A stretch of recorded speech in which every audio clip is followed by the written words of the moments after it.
everyone, how are you today? I hope you're having a really good day. If you're new to my channel, my name's Taylor. I come to you from Baltimore, Maryland, and on my YouTube channel here I feature content that is focused on my knitting and spinning. We are in the sunroom of our home, and this is where I spin my wool. I wanted to show you a few samples of the skeins that I've spun. I'm also wearing a hand spun sweater now that you can see. You might be familiar with this if you're not new to my channel, but if you are new, I will link a video to this sweater if you're interested to know more about it. And I'm going to grab a couple skeins of yarn to show you a little bit about my preferred methods and what my experience is. And I wanted to share more information about how I choose fleeces and just talk about qualities of fiber and purchasing raw wool. So if you're interested in any of that, please keep watching. If you haven't already, do subscribe. When you hit the bell, you'll get notifications for when I have uploads, so you'll stay in the know. And let's get into it. These are hand spun skeins that I've been kind of stashing away on my wall in my yarn room for future projects, and I think I might cast one on soon. It feels about time I knit a new hand spun sweater, not to brag, just a thought. And I think that I will be likely pairing this sweater kind of main color quantity with the 50 or 60 grams, oops, I dropped one, 50 or 60 grams of this dark chocolate merino.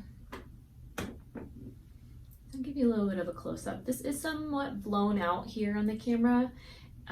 Apologies for the rogue fibers and hairs that might be stuck to this. It is very sticky and squishy. Because it is hand spun from a fleece, it has the tiniest bit of lanolin left in it, which makes it a little bit more dense because it has this kind of heavy coat around the fiber.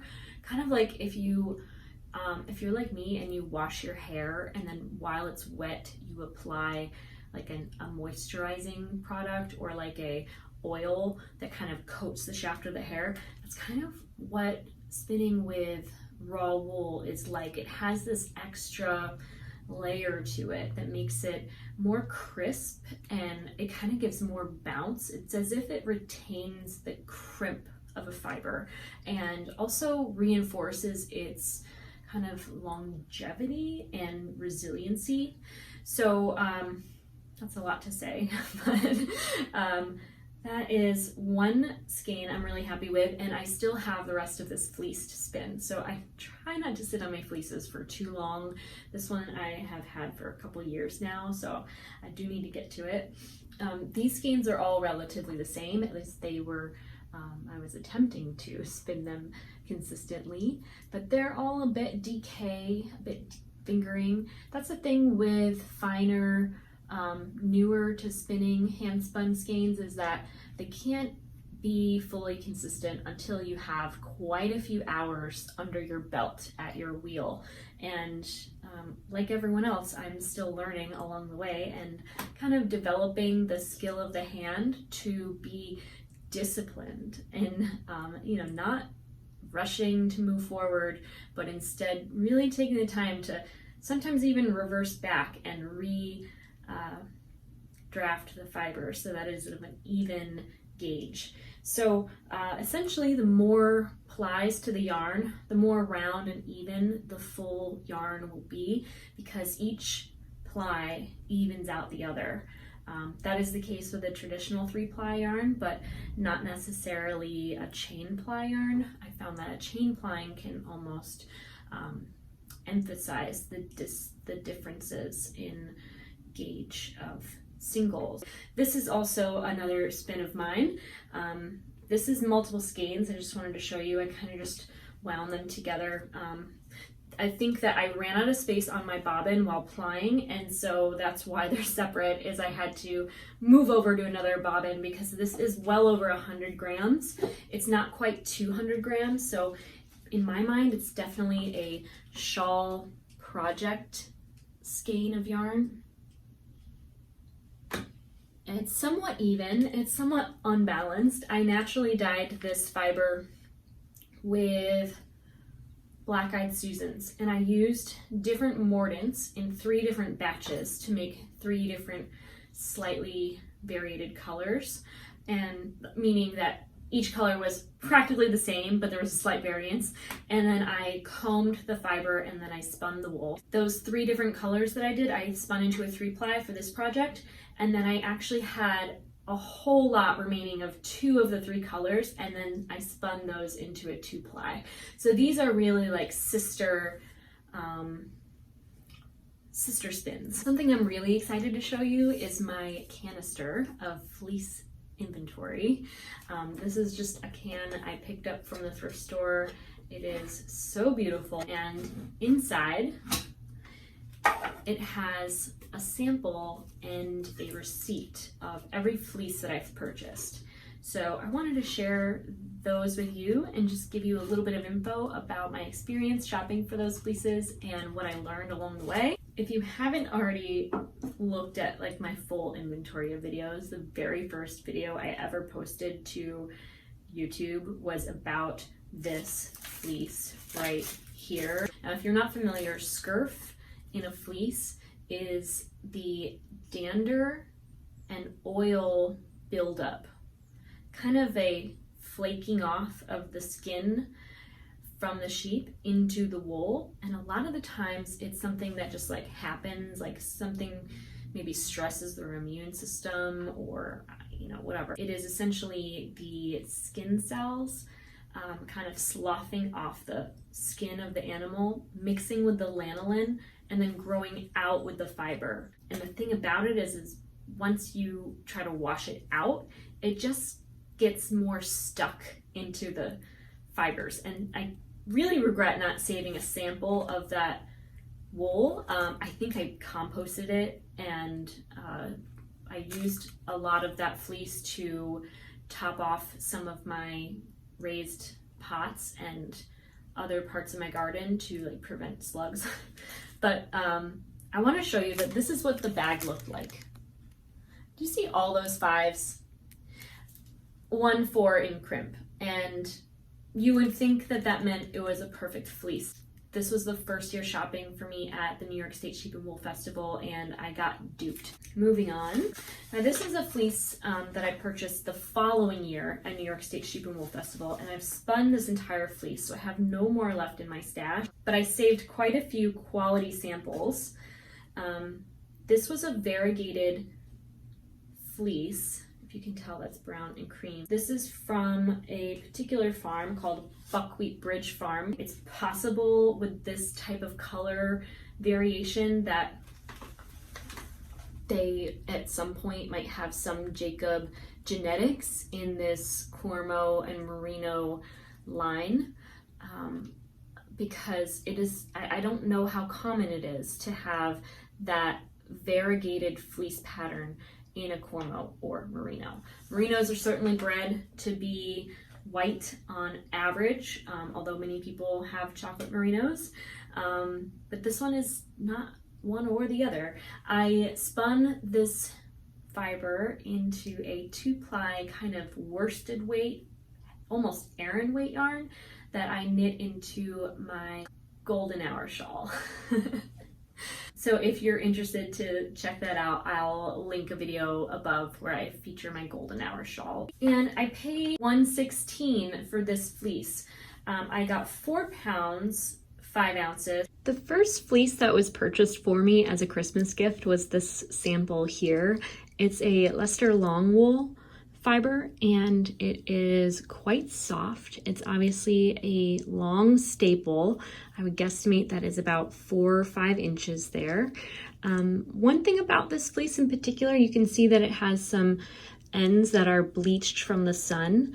And I do believe this fleece was coated. So some sheep wear coats, some sheep don't. The ones that do will have a lot less vegetable matter in them, but they can tend to mat at the tips here, and that will cause the fleece to be what we call tippy. Now the second fleece that I've processed with my hands is a Cordell Cross fleece that I purchased at the Maryland Sheep and Wool Festival. Looks like I just paid $11.50 per pound for 6.25 pounds. So this was a really good price on a fleece, $72. You cannot beat it. But you can see that the staple length is a little bit shorter to this fleece. This is obviously a washed lock. This is what it looked like before it was washed. I would guess that the coloring to it is part of why it was priced lower than some others. $11.50 per pound is a really good deal, but it's very bouncy. Cordell is known for its bounce. You can see that crimp there, how it's very defined. It's like a wave, it's a wiggle. That gives a very bouncy yarn. And this was grown in Westminster, which is really not far from where I live. One of the next fleeces that I purchased, it might have been the following year, is this colored Cormo cross. You can see that I paid $15 per pound and got 8 whole pounds. So this fleece, I might hold them up together. Obviously, this one's not Cormo, right? It's our Cordell fleece. But Cordell next to the Cormo. This for Cormo is a pretty small staple.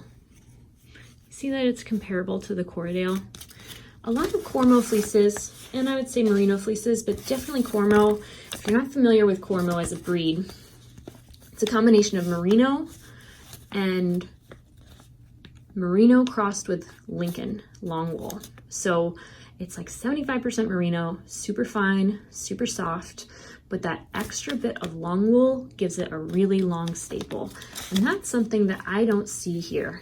Now let's compare this Cormo cross fleece to another that I purchased. This one is also Cormo cross. The only difference is it's white. I paid less per pound for this one, just $12.50. I got about 7.5 pounds, so always love to come out under $100 with a fleece purchase. But look at that staple. Do you see how much longer it is? This is about 5 inches in length. This is the unwashed lock. This is a washed lock. The longer the staple, the easier it is to maintain that grip on the fiber as it is drafted. So I would really recommend a long wool fiber, especially one with a lot of crimp and a lot of bounce. It can be very forgiving.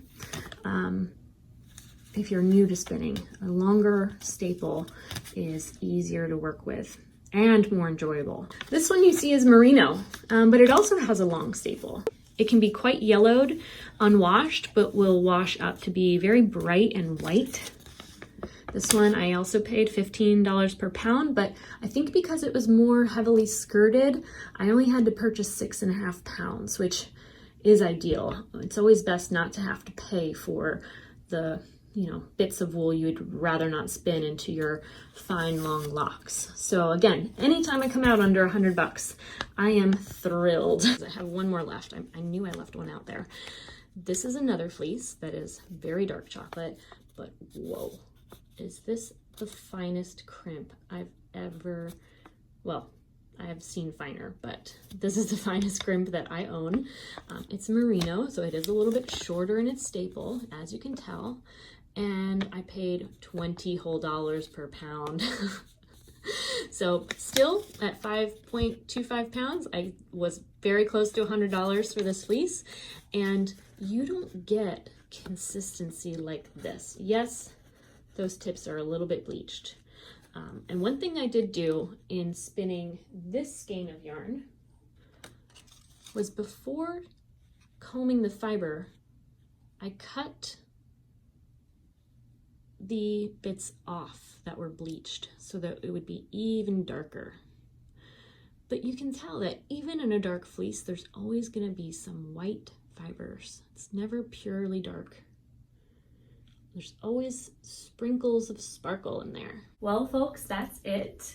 I want to thank you so much for watching if you've made it to the end of this video. If you enjoyed this content, do give it a thumbs up. It helps me so much in growing my channel here on YouTube. And if we haven't already connected on social media, my name is Taylor E. Owen on Ravelry, Instagram, and Twitter. Feel free to reach out to me on any of those platforms, and I hope that you have a wonderful day. Take care.